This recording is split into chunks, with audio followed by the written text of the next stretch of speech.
नमस्ते सबैजनालाई। आज चाहिँ हामी यस भिडियोमा भारतमा चरम ऊर्जा सङ्कट देखिएको छ यसको बारेमा छलफल गर्नेछौँ। हुन त अहिले विश्वका विभिन्न राष्ट्रहरूमा भारत, चीन लगायत युरोपका विभिन्न राष्ट्रहरूमा समेत चरम ऊर्जा सङ्कट देखिएको छ। तर हामी भारतको ऊर्जा सङ्कटको बारेमा छलफल गर्छौँ र यसमा हाम्रो आफ्नै एउटा कन्सर्न अथवा हाम्रो एउटा आफ्नै स्वार्थ रहेको छ। अब त्यसको बारेमा हामी भिडियोको अन्त्यमा निष्कर्षको रूपमा छलफल गर्नेछौँ र केही आइडिया तपाईलाई भारतको ऊर्जा सङ्कटले नेपालमा कस्तो प्रभाव पार्छ भनेर टाइटलबाट पनि लाग्यो होला। तर त्योभन्दा अगाडि हामी भारतमा ऊर्जा सङ्कट र त्यसको ब्याकग्राउन्डको बारेमा छलफल गर्छौँ। भारतमा जति पनि विद्युत उत्पादन हुन्छ त्यो विद्युत उत्पादनको 52% हिस्सा चाहिँ कोइलाबाट उत्पादन हुने विद्युतले ओगटेको छ। हुन त भारत आफै पनि विश्वको चौथो ठुलो कोइला उत्पादन गर्ने राष्ट्र हो। तापनि उसले इन्डोनेसिया, अस्ट्रेलिया र अफ्रिकाका विभिन्न राष्ट्रहरूबाट कोइला आयात गर्ने गर्छ र यसको एउटा कारण हो हामीले अघि नै छलफल गरे जस्तो एउटा उच्च माग, विद्युत उत्पादन लगायत रेल सञ्चालनमा समेत कोइलाको उच्च माग रहेकाले भारत चाहिँ यसरी चौथो ठुलो कोइला उत्पादनको राष्ट्र भएर पनि अन्य देशबाट कोइला आयात गर्ने गरेको छ।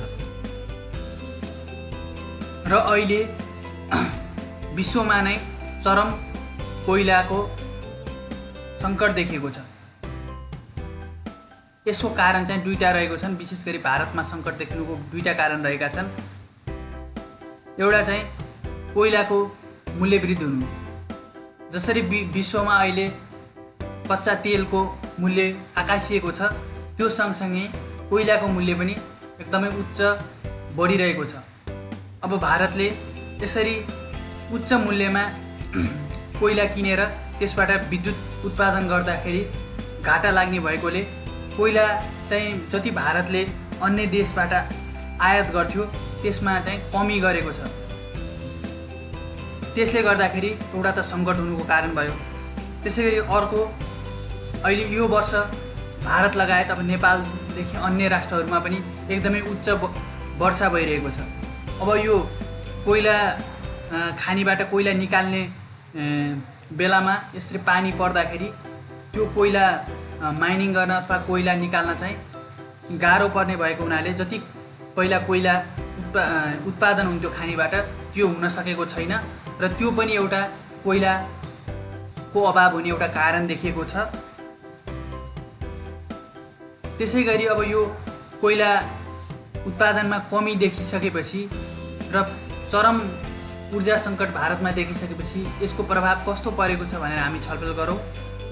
अहिले पन्जाबमा यही अक्टोबर 13 देखि प्रत्येक दिन 3 घन्टा लोड सेडिङ सुरु भएको छ। त्यसै गरी राजस्थानमा 1 घन्टा प्रत्येक दिन लोड सेडिङ सुरु भएको छ।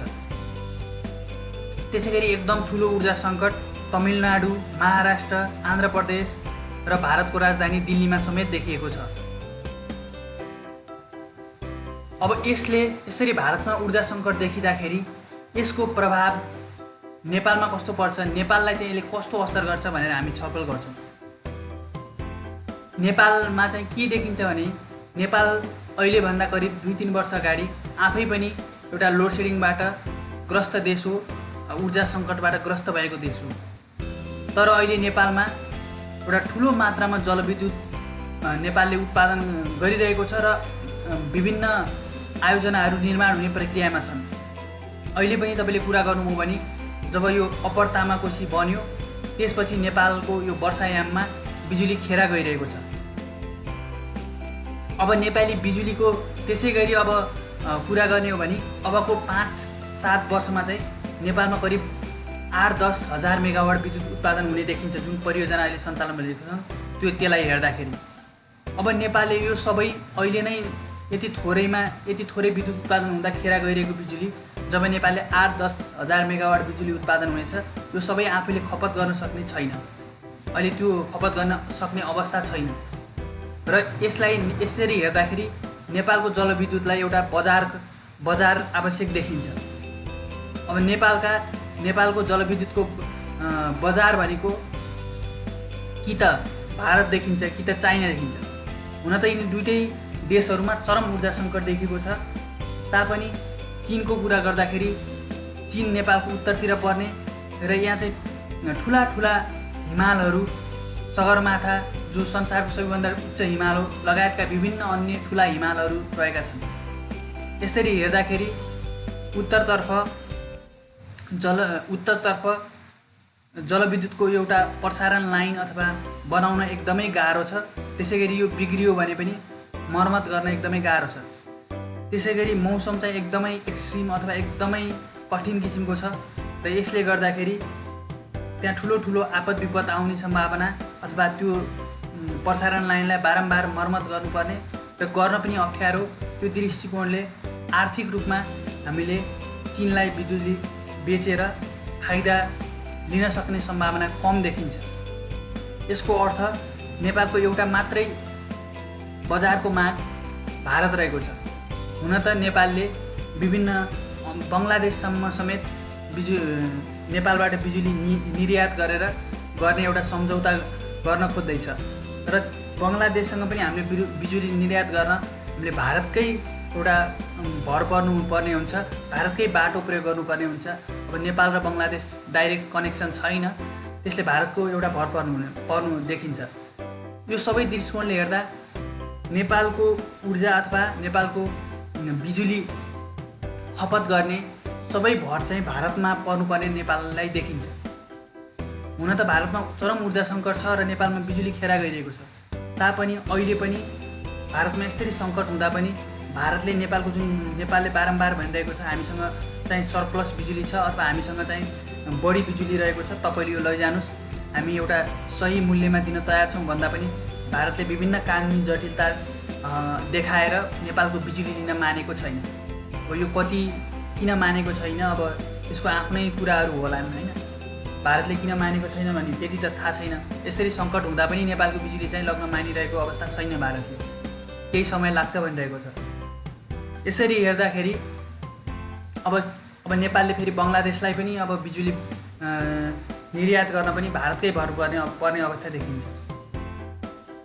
यस कारणले अझै पनि नेपालको जुन एउटा जलविद्युतको एउटा भविष्य छ, नेपालमा अहिले विभिन्न जलविद्युत उत्पादनको चरणमा रहेका छन्, उत्पादन गर्ने निर्माणको चरणमा रहेका छन्, कोही उत्पादनको अब रेडी अवस्थामा रहेका छन्। तर त्यो बिजुलीलाई चाहिँ कहाँ चाहिँ त्यसको बजार के हो भन्ने अझै पनि निष्कर्ष छैन। यसरी भारतमा चाहिँ बिजुली सङ्कट हुँदाखेरि नेपालको बिजुलीले भारतमा दिँदाखेरि नेपाललाई पनि अब आफूले सरप्लस बिजुली अथवा आफ्नो बढी भएको बिजुली भारत दिँदा फाइदा देखिन्छ। भारतलाई पनि त्यसले गर्दा आफ्नो ऊर्जा सङ्कट कम गर्ने एउटा अवस्थामा आउन सक्छ। हुन त नेपालले भारतको जति पनि माग छ त्यो सबै बिजुली उत्पादन गरेर भारतमा पुर्याउन त सक्दैन, तर एउटा ठुलो राहत चाहिँ भारतलाई हुने देखिन्छ। अब यसमा चाहिँ किन आनाकानी गरिरहेको छ भारतले, अब यो कहिलेसम्म चाहिँ नेपालको बिजुली खेरा पाल्नु पर्ने हो यो चाहिँ अहिले एउटा निश्चित छैन। र एउटा चाहिँ अहिले नेपालको जुन यसको निष्कर्ष चाहिँ के हो भने अहिले नेपालको चाहिँ हाइड्रो इलेक्ट्रिसिटीमा हामीले जति हाम्रो एउटा लगानी गर्ने जति एउटा हामीले हाइड्रो चाहिँ नेपालको भविष्य हो भन्छौँ अथवा जति चाहिँ हामीले हाइड्रो चाहिँ हाम्रो उज्जवल अथवा हामीलाई चाहिँ धनी बनाउने एउटा आधार हो भन्छौँ, त्यो चाहिँ भारतको यो जबसम्म भारतले एउटा सठिक निर्णय गर्दैन नेपालको बिजुलीलाई समेत नेपाल, भुटान लगायतको विभिन्न देशको बिजुलीलाई समेत एउटा आफ्नो देशमा आयात गर्ने एउटा नीति ल्याउँदैन, यसले चाहिँ भारतलाई पनि ऊर्जा सङ्कट हुने देखिन्छ। अब भारतले कोइलाबाट उत्पादन गरेको बिजुली महँगो हुन्छ, अब नेपालले बेच्यो भने सस्तो रेटमा बेच्छ, भारतलाई पनि घाटा हुने देखिन्छ र यसले नेपाललाई पनि एउटा अनिश्चितताको अवस्थामा देखाउँछ। हामीले जुन जलविद्युतमा अहिले लगानी गरिरहेका छौँ यो लगानी कतिको सुरक्षित हुन्छ भन्ने कुरा चाहिँ अन्तिममा भारतमै भर पर्ने देखिन्छ। अब भारतले एउटा कुनै नीति नल्याउँदासम्म अझै पनि नेपालको जुन हामीले हाइड्रो सेक्टरमा को लगानी चाहिँ अहिले एकदमै अनसर्टेन अथवा एकदमै अनिश्चित छ। यही नै आजको भिडियोको डिस्कसन हो। हामीलाई आशा छ भारतले छिटै नै नेपाल लगायत भुटानबाट आफ्नो स्वार्थको लागि भए पनि बिजुली एउटा आयात गर्ने एउटा सहज वातावरण गराउनेछ, कानुनी जटिलताहरूलाई चिर्नेछ र यसले दुवै देशलाई फाइदा गर्नेछ भन्ने अपेक्षा पनि हामी राख्न सक्छौँ। यस दृष्टिकोणले केही आशाहरू पनि रहेका छन् नेपाली बिजुलीका सेक्टरमा। अब किन भनेपछि विभिन्न रिपोर्टको विभिन्न स्टडी अथवा रिपोर्टहरूले पनि भारतमा 2040 सम्ममा अहिले बिजुलीको माग 4-5 गुणा बढ्ने देखिन्छ र यो दृष्टिकोणले पनि भारतले अन्त्यतः नेपाल, भुटान लगायत अन्य देशहरूबाट पनि बिजुली चाहिँ आयात गर्नै पर्ने अवस्था आउँछ। त्यसको लागि पनि भारतले आफ्नो कानुनी जटिलताहरू तोड्न पर्ने अवस्था देखिन्छ। यस हिसाबले हेर्दाखेरि केही भनौँ न केही एउटा आशा लाग्दा अवस्थाहरू पनि छन्। अब त्यही पनि अब भारतले यसरी आफ्नो देशमा चरम अभाव हुँदा पनि नेपालको बिजुली सजिलै अब आयात नगर्दाखेरि भोलि बिहान भारतले विभिन्न अब थर्मल प्लान्टदेखि लिएर अब न्युक्लियरबाट पनि भारतले अब न्युक्लियर इनर्जी पनि कन्जम गर्ने भनेर एउटा अवधारणा ल्याउन खोजिरहेको छ। यो गर्दाखेरि चाहिँ नेपाललाई चाहिँ अहिले यस्तो अभावमा पनि नेपालको बिजुली आयात नगर्दाखेरि सहज अवस्थामा चाहिँ नेपालको बिजुलीको बजार के होला भन्ने एउटा